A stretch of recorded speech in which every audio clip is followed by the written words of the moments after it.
Magandang tanong 'to, architect. Puwede bang maunang sabihin yung budget bago plano?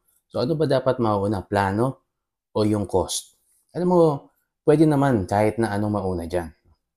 Ang normal naman talaga, dini-design muna, 'no? So, plano muna para malaman kung magkano yung cost. Pero kung you're working on a budget, puwede mong sabihin sa architect mo, "Architect, ganito ang budget ko. Gawan mo ng design." Diyan lumalabas yung galing ng isang arkitekto. So, parang magre-reverse engineering siya.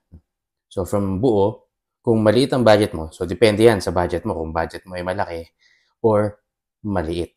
So, kapag ka ang sinabi mong budget ay maliit o limited, baka yun nga ang gawin ni architect. No? Parang reverse engineering. From buo, magbabawa siya ng items, magbabawa siya ng elements. Pero kung malaki naman yung budget mo, baka yung gawin niya, padagdag naman, no? Para ma-reach yung budget na tinitignan mo. So, it all boils down to the budget. No? Kung magkano yung budget mo. Mataas ba yan sa standard ng prevailing prices sa ngayon ng construction ng isang bahay?